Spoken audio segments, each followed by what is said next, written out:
The Galactic Academy's Xenobiology lecture hall buzzed with the usual pre-class chatter. Students from a dozen species occupied the tiered seating, their translators creating a symphony of overlapping conversations. Near the back, Tara Vex sat alone, her posture relaxed but her eyes sharp, constantly scanning her surroundings with the awareness of someone raised on Earth, a planet the rest of the galaxy had classified as a Class 12 Deathworld. Lauren Hale strutted into the hall 3 minutes late, his iridescent Valorian skin shimmering under the artificial lights. He was tall, even by his species' standards, and carried himself with the confidence of someone who'd never faced real consequences. His family's wealth had purchased his way into the academy, and everyone knew it. "Move," he said to Tara, gesturing dismissively at her bag occupying the seat beside her. Tara glanced up, her brown eyes meeting his triple-pupilled gaze. "There are 40 empty seats in this room. I want this one." Lauren's mandibles clicked in what passed for a sneer among Valorians. Deathworlders should know their place. Bottom of the food chain where you belong. Around them, conversations died. The Valkyrie student in the next row tensed, her antennae flattening against her skull. Everyone knew tensions had been rising since humans had been admitted to the academy 5 years ago. Most species viewed Earth's inhabitants as savage, over-aggressive primitives who'd somehow stumbled into faster-than-light travel. Tara's expression didn't change. She simply moved her bag to the floor and turned back to her data pad, clearly dismissing him. The insult of being ignored hit Lauren harder than any words could have. His face darkened, bioluminescent patches flaring with anger. "When I speak to you, primitive, you respond." "I did respond," Tara said calmly, not looking up. "I moved my bag. What more do you want?" "Respect," Lauren's voice rose. "Something you Deathworld scum clearly weren't taught." Professor Zalith entered through the far door, her crystalline form refracting the light into rainbow patterns. She moved toward her podium, not yet noticing the confrontation brewing in the back row. Tara finally looked up at Lauren again. "The lecture's starting. Either sit down or move along." What happened next occurred so quickly that the security cameras would later need to slow the footage to 1/10 speed for the disciplinary board to properly analyze it. Lauren's hand shot out, not in a slap but in a backhanded strike meant to intimidate, to put this human in her place. His species used such gestures as dominance displays, never expecting real resistance from lesser beings.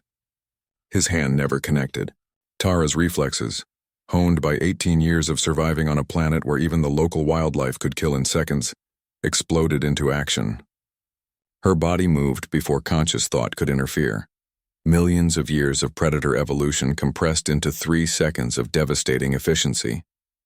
She caught his wrist mid-swing, her grip like a vice forged in Earth's crushing gravity. Lauren's eyes widened as he felt bones grind together.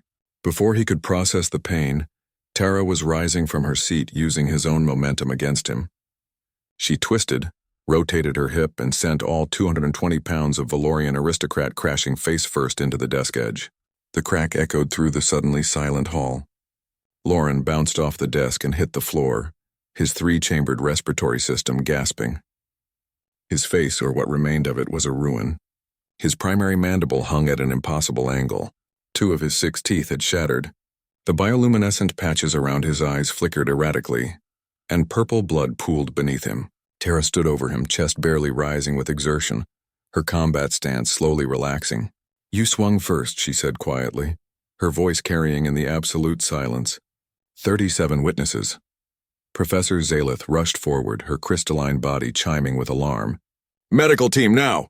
Her voice activated the emergency systems, and within seconds, a medical drone descended from its charging port.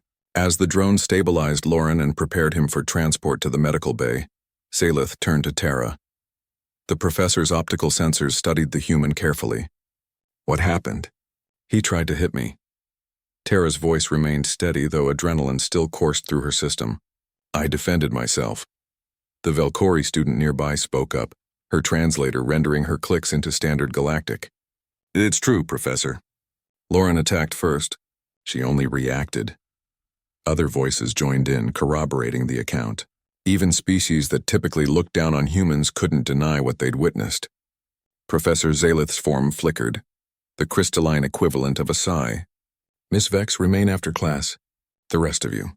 This lecture continues in 5 minutes." Use this time to reflect on what happens when prejudice meets reality. The medical drone lifted Lauren's unconscious form and glided toward the exit. A trail of purple droplets marked its path.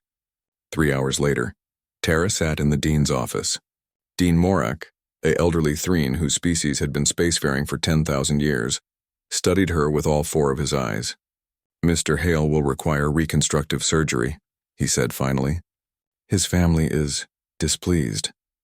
"He initiated physical violence against me," Tara replied. "The footage confirms it." "Yes."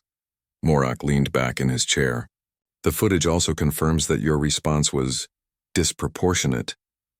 Tara's jaw tightened. "On Earth, we have a saying, 'Don't start nothing, won't be nothing.' He wanted to establish dominance through violence. I showed him why that's a bad idea when dealing with humans." For a long moment, Morak was silent. Then, surprisingly, a sound emerged from his vocal sac. Laughter. "Do you know why Earth is a Class 12 death world, Miss Vex? Because everything there is trying to kill everything else?" "Precisely. And do you know what that means?" Morak's eyes gleamed. "It means that humans evolved in constant warfare against their own environment. Your reflexes, your strength relative to your size, your aggression, these aren't defects. They're features, survival mechanisms." He stood, moving to the window overlooking the Academy grounds. "Most species in the galaxy evolved on gentler worlds. They developed intelligence and cooperation because their environments allowed it. Humans developed intelligence despite their environment trying to kill them at every turn." "So what happens now?" Tara asked. "Now? Now you return to class. Mr. Hale will face disciplinary action for initiating violence. When he recovers, he'll have learned a valuable lesson." Morak turned back to her, as will the rest of the Academy. "Humans may be new to the galactic stage, Miss Vex, but you're here to stay. And it's time everyone accepted that." Tara stood, nodding respectfully. As she reached the door, Morak called out one last time. "Miss Vex, try not to send any more students to reconstructive surgery. The medical bay is getting crowded." Despite herself, Tara smiled. "I'll do my best, Dean." As she walked back through the Academy corridors, Tara noticed something had changed. Students who once looked at her with contempt or curiosity now gave her a wide berth, respect mixed with caution. "Welcome to the galaxy, humanity, where the Deathworld girl teaches the most important lesson of all. Don't mistake kindness for weakness."